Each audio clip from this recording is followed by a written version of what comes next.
Hello guys, आज हम पढ़ेंगे राजस्थान का सामान्य परिचय। तो टॉपिक स्टार्ट होता है अपना राजस्थान का सामान्य परिचय। और राजस्थान के जितने भी टॉपिक है, भूगोल और इतिहास हिस्ट्री, उसका पहला टॉपिक है अपने, है ना, पहली क्लास। और ये सभी भर्ती के लिए उपयोगी है।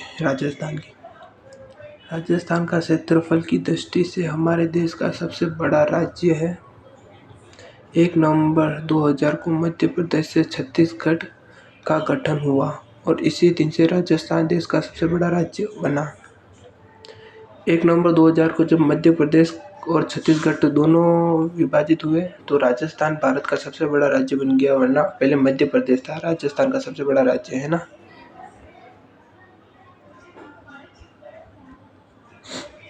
राजस्थान का कुल क्षेत्रफल 3,42,239 वर्ग किलोमीटर है, जो कि देश के 10.41% है।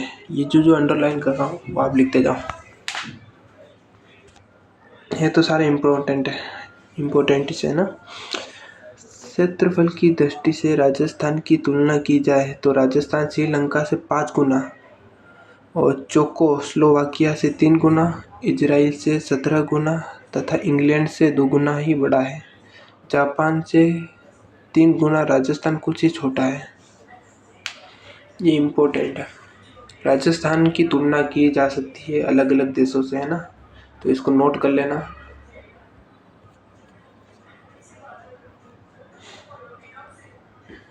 अब आगे चलते हैं।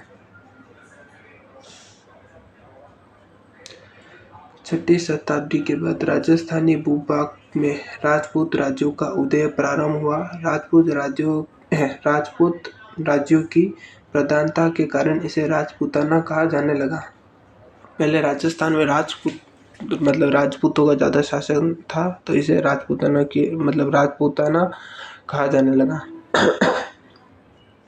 वैदिक काल ऋग्वेद में राजस्थान को ब्रह्मावर्त कहा गया है तथा रामायण में वाल्मीकि ने राजस्थान को मरुकांता कहा। इम्पोर्टेंट है। राजस्थान शब्द का प्राचीनतम उपयोग राजस्थानादित्य विक्रम संवत 682 में उत्कीर्ण वसंतगढ़ सिरोही में शिलालेख मिलता है। इसके बाद मुहूर्त नैन्सी की ख्यात राजरूपक में राजस्थान शब्द का प्रयोग हुआ है। जो मुहूर्त नैन्सी की ख्यात और राजरूपक है, उसमें राजस्थान का पूरा नाम का प्रयोग किया गया है, लेकिन यह शब्द राजपूताना के इस भूभाग के लिए प्रयोग नहीं हुआ है। जो राजस्थान का भूभाग है ना, ये सुनिश्चित नहीं किया गया कि उस समय में राजस्थान नाम इसी भूभाग के लिए प्रयोग में किया गया है ना।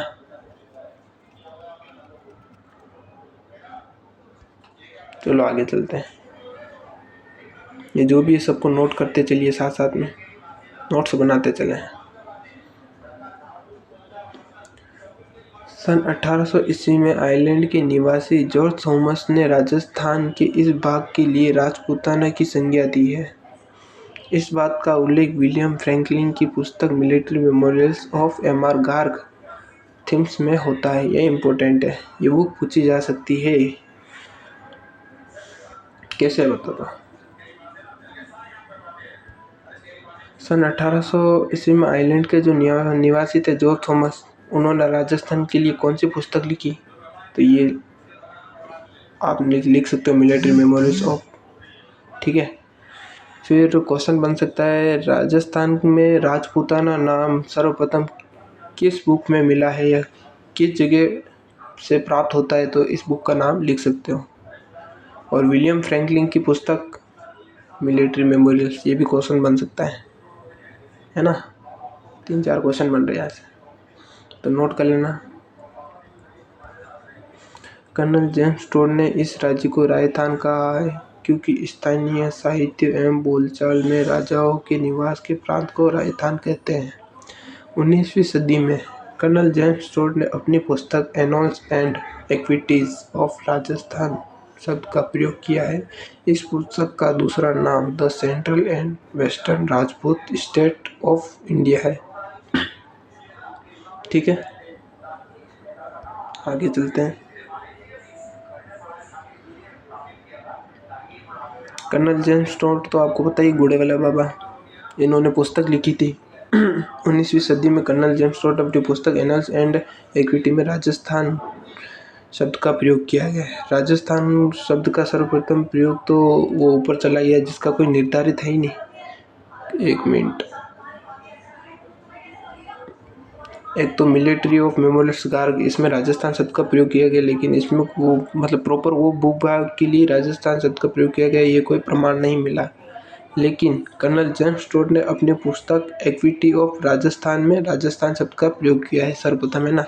इस पुस्तक का दूसरा नाम central and western Rajput state of India है। ठीक है गाइस, नोट कर लेना। इस पुस्तक का पहली बार हिंदी अनुवाद राजस्थान के प्रसिद्ध इतिहासकार गौरीशंकर हीराचंद ओझा को कहा जाता है। इनको राजस्थान का वास्तविक जनक भी कहा जाता है, गौरी हीराचंद ओझा को, है ना।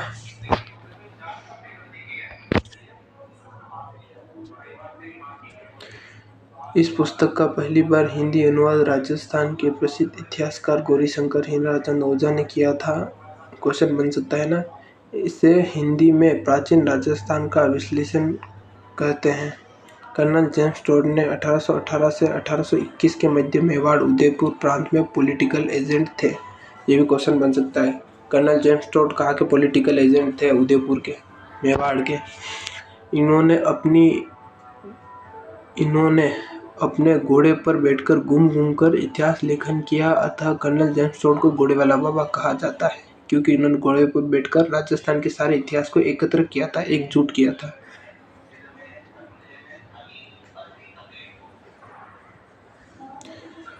30 मार्च 1949 को 4 बड़ी रियासतें जयपुर, जोधपुर, जैसलमेर और बीकानेर का राज्य में विलय होने के बाद वृहद राजस्थान का गठन हुआ। तभी से 30 मार्च को राजस्थान दिवस के रूप में मनाया जाता है। पूछ सकते हैं राजस्थान दिवस कब मनाया जाता है? 30 मार्च को। 26 जनवरी 1950 को विधिवत रूप में इस प्रदेश का नाम राजस्थान स्वीकार किया गया। ये भी क्वेश्चन बन सकता है कि विधिवत रूप से राजस्थान का नाम पूरा प्रॉपर किस सन, किस दिनांक को जो भी किया गया, 26 जनवरी 1950। याद रख सकते हो, इजी है। ठीक है गाइस, नोट कर लेना। वहाँ पर सब कठिन लगेंगे, यहाँ पर सरल लिखे। राज्य के पहले राज प्रमुख जयपुर के महाराजा सवाई जय सिंह मानसिंह प्रथम प्रधानमंत्री मुख्यमंत्री श्री हीरालाल शास्त्री बने। पूछ सकते क्वेश्चन। राज्य के प्रथम पहले राज प्रमुख जयपुर के महाराज सवाई मानसिंह थे। अपने राजस्थान को जब राजस्थान का एकीकरण किया गया था ना, तब का वह पूछ रहे हैं। एवं प्रथम प्रधानमंत्री मुख्यमंत्री हीरालाल शास्त्री बने। 1952 में हुए आम चुनावों के बाद प्रथम निर्वाचित मुख्यमंत्री श्री टीकाराम पालीवाल बने। तो चुनाव के 1952 में हुए आम चुनाव के बाद, जो आम चुनाव हुए 1952 में, तो प्रथम अपने मुख्यमंत्री थे टीकाराम पालीवाल। इम्पोर्टेंट है, ठीक है। 1 नवंबर 1956 को राज्य पुनर्गठन के बाद राज प्रमुख का पद समाप्त कर दिया गया। राज्यपाल का पद सृजित हुआ। सरदार गुरुमुख निहाल सिंह राज्य के पहले राज्यपाल। मुख्यमंत्री श्री मोहनलाल सुखाड़िया बने। राज्य की मतलब 1 नवंबर 1956 को राज्य प्रमुख, जो एकीकरण में राज्य प्रमुख का पद होता था, उसको समाप्त कर दिया गया और राज्यपाल का पद सृजित किया। उसकी जगह राज्यपाल का पद निर्धारित कर दिया गया और राजस्थान के पहले राज्यपाल सरदार गुरुमुख निहाल सिंह थे और मुख्यमंत्री मोहनलाल सुखाड़िया जी। याद रखना। चलो आगे बढ़ते हैं।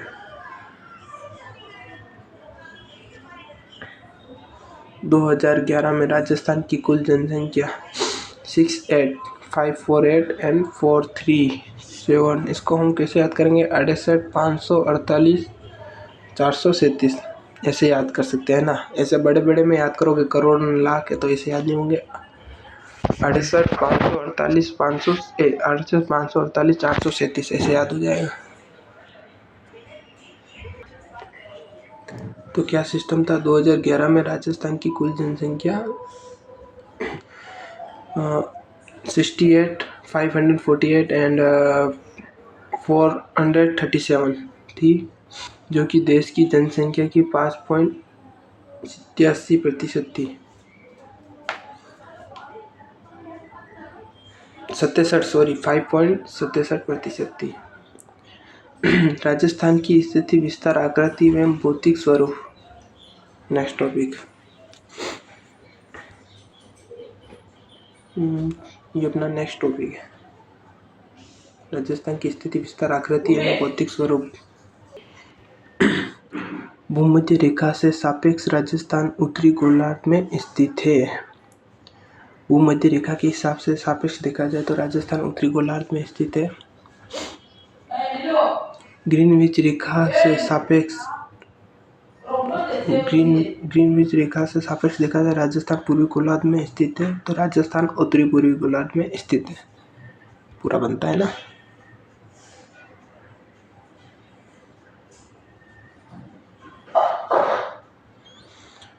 ग्रीनविच व भूमध्य रेखा दोनों सापेक्ष राजस्थान उत्तरी पूर्वी गोलार्ध में स्थित है। राजस्थान राज्य भारत में उत्तरी पश्चिमी भाग में 23.5 डिग्री 3 मिनट से 30 डिग्री 12 मिनट उत्तरी अक्षांश से विस्तार 60 डिग्री 9, मतलब इन दोनों के मध्य जो विस्तार है वह 60 डिग्री 9 मिनट का है अंतराल।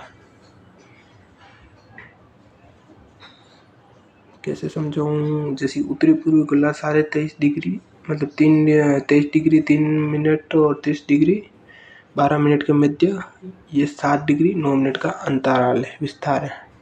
ठीक है।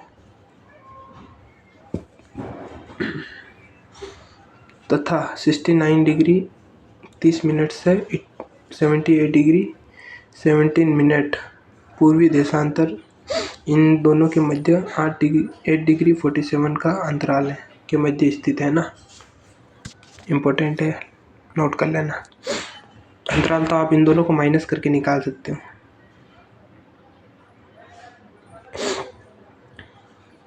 राजस्थान का अक्षांशीय अंतराल 60 डिग्री 9 मिनट है और राजस्थान का देशांतरीय अंतराल 8 डिग्री 47 है। विस्तार उत्तर से दक्षिण तक लंबाई 826 किलोमीटर है। राजस्थान की उत्तर से दक्षिण तक लंबाई 826 किलोमीटर, इम्पोर्टेंट नोट करना। वह विस्तार उत्तर में कोणा गांव गंगानगर से दक्षिण में बेरकुंड गांव, जैसे कि अपना राजस्थान है ना, उसका उत्तर में से दक्षिण तक विस्तार ये है 826। ठीक है। और उत्तर में कोणा गांव से सीमा चालू होती है राजस्थान की, कोणा गांव गंगानगर से। दक्षिण में बेरकुंड गांव कुशलगढ़ बांसवाड़ा तक स्थित है। 826 की रेंज है गंगानगर से बांसवाड़ा तक। और गांव कौन कौन से अपने? कोणा गांव उत्तर में और बेरकुंड गांव दक्षिण में, याद रखना।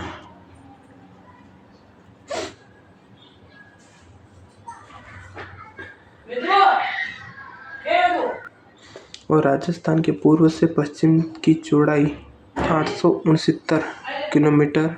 विस्तार पूर्व में सिलाना गांव, राजाकोड़ा, धौलपुर और पश्चिम में कोटड़ा फतेहगढ़ जो जैसलमेर तक है ना। ये भी याद रह जाएगा आपको। जो अपना राजस्थान है, इसकी ये पश्चिम से ये जो पूर्व से पश्चिम तक की चौड़ाई है अपने 869 किलोमीटर विस्तार है। अपने पूर्व में सिलाना गांव धौलपुर, यहाँ पर जो धौलपुर स्थित है, इस सिलाना गांव से सीमा स्टार्ट होती है इसकी। और पश्चिम में जैसलमेर में कोटरा गांव फतेहगढ़, जो अपने जैसलमेर से सीमा स्टार्ट होती है राजस्थान की। ठीक है। इनके मध्य किलोमीटर है अपने 869 किलोमीटर और उत्तर से पूर्व अपने है 826 किलोमीटर। ठीक है, याद रखना।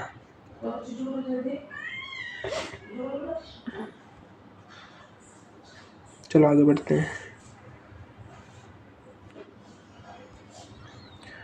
राज्य की पूर्व से पश्चिम की चौड़ाई और उत्तर से दक्षिण की लंबाई 43 किलोमीटर का अंतर है। ये भी इम्पोर्टेंट है, नोट करना। पूर्व से पश्चिम और उत्तर से दक्षिण में मिलाने वाली रेखा नागौर जिले एवं दूसरे को काटती है। पूर्व से पश्चिम व उत्तर से दक्षिण के मध्य जो अपने राजस्थान को मिलाने वाली जो रेखा है वह नागौर में एक दूसरे को काटती है। समझ रहे हो, जैसे कि राजस्थान है, ये जो रेखा है ना, यहाँ पर नागौर है, नागौर में एक दूसरे को काटती है। राज्य की पूर्व से पश्चिम और उत्तर से दक्षिण की लंबाई 43 किलोमीटर का अंतर है। जो राजस्थान की उत्तर से दक्षिण की लंबाई और पूर्व से पश्चिम की लंबाई, इन दोनों को माइनस करें तो 43 का अंतर निकलता है। ठीक है, पूर्व से पश्चिम व उत्तर से दक्षिण से मिलाने वाली रेखा नागौर में एक दूसरे को काटती है। याद रह जाएगा, है ना। चलो आगे बढ़ते हैं। 23.5 डिग्री 30 मिनट उत्तरी अक्षांश को कर्क रेखा कहते हैं। कर्क रेखा भारत के 8 राज्यों से होकर गुजरती है, ये तो आपको पता ही है। ठीक है, आगे बढ़ते हैं। अपने राजस्थान में कर्क रेखा भारत में गुजरात, राजस्थान, मध्य प्रदेश, छत्तीसगढ़, झारखंड, पश्चिम बंगाल, त्रिपुरा व मिजोरम से होकर गुजरती है। इन 8 राज्यों से होकर गुजरती है। कर्क रेखा राजस्थान के बांसवाड़ा के मध्य से होकर गुजरती है, डूंगरपुर जिले को स्पर्श करती है। डूंगरपुर जिले के चिखली गांव के नज़दीक से गुजरती है ना। कर्क रेखा राजस्थान में बांसवाड़ा व डूंगरपुर के चिखली गांव को स्पर्श करके निकलती है। बांसवाड़ा शहर कर्क रेखा से राज्य का सर्वाधिक नज़दीक शहर है। इम्पोर्टेंट क्वेश्चन बनेगा। ठीक है, आगे बढ़ते हैं। राजस्थान में कर्क रेखा बांसवाड़ा जिले के कुशलगढ़ तहसील से होकर गुजरती है। याद रखना, बांसवाड़ा में कुशलगढ़ तहसील से होकर गुजरती है। अतः बांसवाड़ा जिले में सूर्य की किरणें सर्वाधिक सीधी पड़ती है। ये भी क्वेश्चन बनेगा। राजस्थान में कौन से जिले में सूर्य की किरणें सर्वाधिक तिरछी पड़ती है, सीधी पड़ती है, बांसवाड़ा में। और श्री गंगानगर में तिरछी पड़ती है, जबकि श्री गंगानगर में जिला कर्क रेखा में सर्वाधिक दूरी पर स्थित है। अतः श्री गंगानगर में सूर्य की किरणें सर्वाधिक तिरछी पड़ती है। क्वेश्चन बनेगा। राजस्थान में सबसे पहले सूर्य उदय धौलपुर जिले में होता है, धौलपुर के सिलाना गांव में। ये भी क्वेश्चन बनेगा। राजस्थान में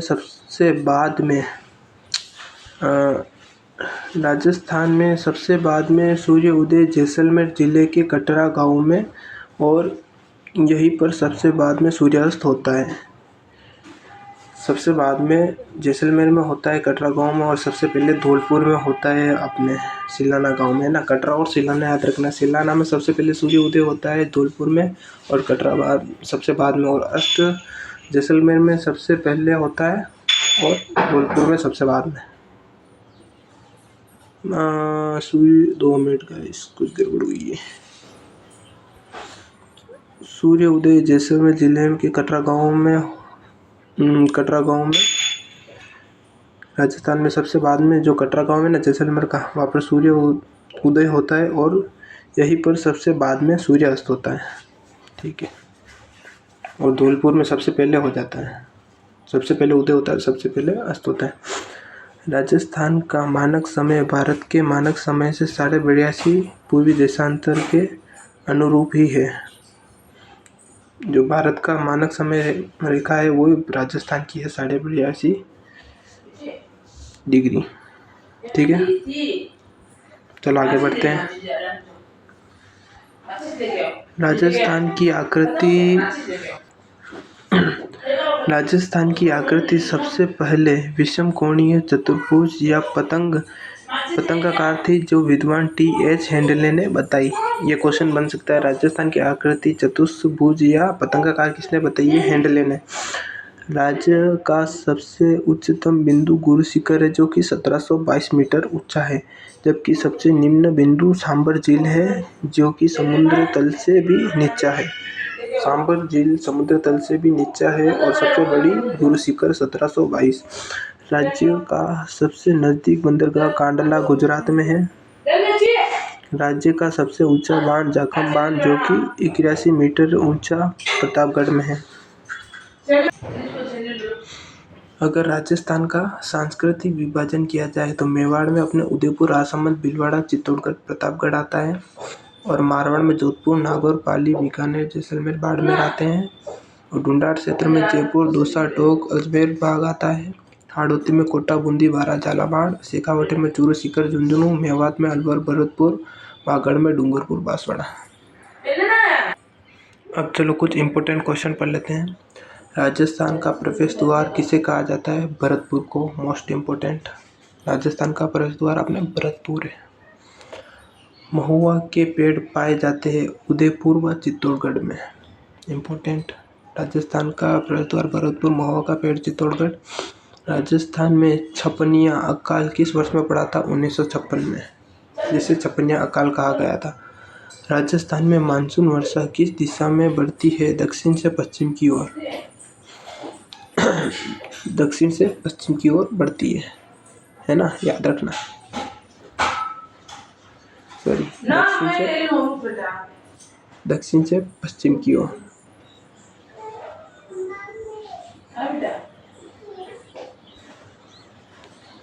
और राजस्थान के गुरु शिखर चोटी की ऊंचाई कितनी है? 1722 मीटर। अभी अपन ने ऊपर पढ़ा था। आगे चलते हैं। राजस्थान में किस शहर को सन सिटी नाम से जाना जाता है? जोधपुर को, क्योंकि यहाँ पर सूर्योदय सबसे पहले होता है, इसलिए इसे सन सिटी कहा जाता है। ठीक है, ध्यान रखना। राजस्थान की आकृति विषम कोणीय चतुर्भुज है, ये भी याद रखना। ये किसने? हेंडले ने दी थी थ्योरी। फिर आता है राजस्थान के किस जिले का क्षेत्रफल सबसे ज़्यादा है? जैसलमेर सबसे बड़ा है, सरल है। राज्य की कुल स्थानीय सीमा की लंबाई 5920 किलोमीटर। राज्य की जो पूरी मतलब अपने सीमा की लंबाई मापी जाए तो वो 4920 किलोमीटर है। ये भी इम्पोर्टेंट है, ध्यान रखना। चलो आगे बढ़ते हैं। राजस्थान का सबसे पूर्वी जिला जो धौलपुर है। राजस्थान सागवान कौन सा वृक्ष कहलाता है? रोहिड़ा। राजस्थान का सागवान किसे कहते हैं? रोहिड़ा को। ये इम्पोर्टेंट है। राजस्थान के किस क्षेत्र में सागौन वन पाए जाते हैं? दक्षिणी क्षेत्र में। ये भी इम्पोर्टेंट है। जून माह में सूर्य किस जिले में लंबवत चमकता है? बांसवाड़ा में। ये अपन ने पढ़ाई था। और तिरछा किस में पड़ता है? अपने गंगानगर में। चलो आगे बढ़ते हैं। राजस्थान में पूर्ण मरुस्थल वाले जिले हैं जैसलमेर व बाड़मेर। ठीक है, चलो आगे बढ़ते हैं। राजस्थान के कौन सा भाग सर्वाधिक वर्षा होता है? दक्षिण पूर्वी भाग में सर्वाधिक वर्षा होती है राजस्थान के ना। अपना जो राजस्थान है ना, उसका ये दक्षिणी, ये पूर्वी भाग, ये मरुस्थलीय भाग है जिसमें जैसलमेर अपने मारवाड़ी क्षेत्र आता है। और दक्षिणी पूर्वी भाग जो अपने ये बीच का भाग है, ये अरावली श्रेणी है जो अपने राजस्थान के वर्षा का विभाजन करती है। इधर वर्षा होती है, इधर नहीं होती, आप सबको पता है। ठीक है,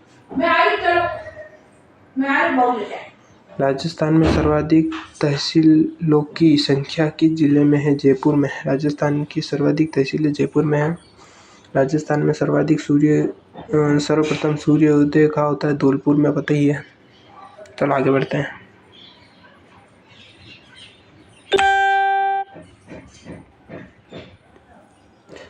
उड़िया पठार किस जिले में स्थित है? सिरोही में। इम्पोर्टेंट, उड़िया का पठार सिरोही में। राजस्थान में किन वनों का अभाव है? शकुनधारी वन का अभाव है ना, ये भी इम्पोर्टेंट है। राजस्थान के क्षेत्रफल का कितना भूभाग रेगिस्तान का है? 2/3। जो राजस्थान का 2/3 भूभाग है ना, वो रेगिस्तान का है। राजस्थान के पश्चिमी भाग में पाए जाने वाला सर्वाधिक विषैला सर्प पिवाणा सर्प, जो सर्वाधिक विषैला है, याद रखना। जिसके पीछे शायद घुघरू होते हैं, घुघरू वाला पिवाणा। राजस्थान के पूर्णतया वनस्पति रहित क्षेत्र सामगांव जैसलमेर में, जहाँ एक भी वनस्पति नहीं पाई जाती है ना। चलो आगे बढ़ते हैं। राजस्थान के किस जिले में सूर्य की किरणें तिरछी पड़ती है? श्री गंगानगर। राजस्थान का क्षेत्रफल इजराइल से कितना गुना है? 17 गुना। इजराइल से राजस्थान बड़ा ऊपर पड़ लिया अपने। राजस्थान की 1070 किलोमीटर लंबी पाकिस्तान से लगी सीमा रेखा का नाम है रेड क्लिफ रेखा। जो राजस्थान पाकिस्तान से सीमा तय करता है उसे रेड क्लिफ कहते हैं। ठीक है, आगे बढ़ते हैं। कर्क रेखा राजस्थान के किस जिले से छूती हुई गुजरती है? डूंगरपुर व बांसवाड़ा। बांसवाड़ा के मध्य से होकर गुजरती है और डूंगरपुर को छू के निकलती है। दोनों गांव बताए थे, गांव यार मिसिंग हो गए, याद नहीं है मेरे को। चलो ऊपर देख लेना, नोट कर लेना। राजस्थान में जनसंख्या की दृष्टि से सबसे बड़ा जिला है जयपुर। राजस्थान की जनसंख्या, जयपुर में सबसे अधिक जनसंख्या है। थार के रेगिस्तान के कुल क्षेत्रफल का कितना प्रतिशत राजस्थान में है? 58%। थार का जो भी रेगिस्तान है उसका 58% भारत में, राजस्थान में। ठीक है, चलो आगे बढ़ते हैं।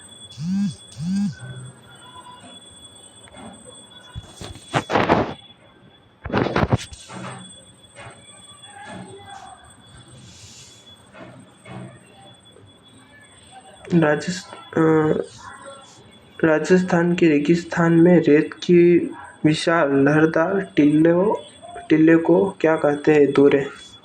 राजस्थान का एकमात्र जीवाश्म पार्क स्थित है आकल गांव जैसलमेर में, याद रखना है ना, जो जीवाश्म पार्क है। तो आज की वीडियो बहुत लंबी हो गई है, आधे घंटे की। जो भी मैंने पढ़ाया उसके नोट्स बना लेना। वीडियो को लाइक, चैनल को सब्सक्राइब करना। आगे के जो भी टॉपिक है और आते रहेंगे।